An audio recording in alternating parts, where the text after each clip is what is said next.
Now, there is a lot of intellectualizing going on around space holding and leadership. And whilst I've been involved in many useful and insightful discussions in these topics and explorations, there is absolutely nothing that trumps embodied experience. In this new age of remembering and resurgence of so many different themes and topics, from psychedelic exploration to functional medicine, through to leadership and social entrepreneurship, like all of these completely different facets of life contained within the holistic wellness environment or industry. There is a lot of science coming out. There's a lot of study. There's a lot of academia. And there is, as has always been, practice. Those of us that have been just working out on the front line in communities, in families, for millennia upon millennia. The medicine people, the priestesses, the therapists, the herbalists, the healers, the channelers, the witches, the wizards, the gardeners, the teachers, the nurses, the doctors have been doing their thing for thousands and thousands of years and have been cultivating lifelong study and practice themselves within these spaces to not, portray or emulate a lifestyle or to have some great content to speak about.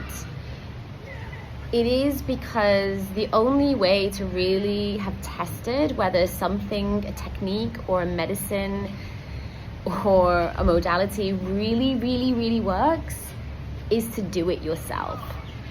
And so that's what people have been doing for thousands and thousands of years, just taking the medicines, trying the tools and techniques, and developing that embodied experience. Now, in this new day and age, it's a little bit of a spiritual supermarket.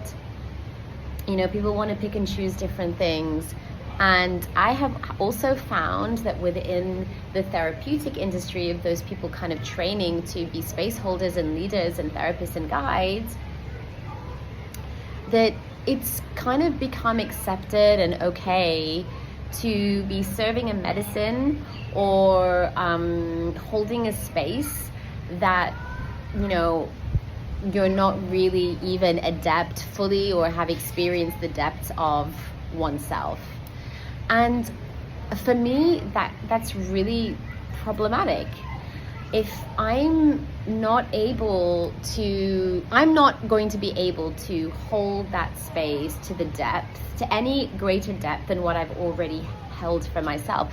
And that's okay. And that's okay if we are aware of that, of our capabilities, and we're trained to be able to keep ourselves there or stop ourselves there and refer our clients and our people on. However, I'm seeing something different. As a supervisor, as a mentor, as a guide, I'm seeing people actually push past this and overextend and put themselves in positions where they're kind of out of their depth.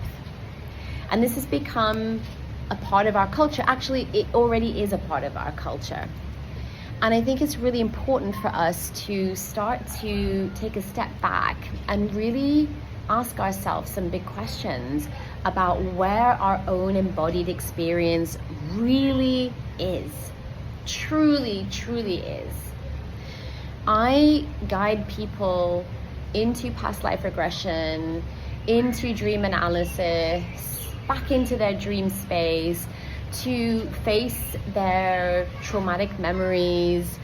I guide people into the depths of their inner world, into their subtle energy bodies.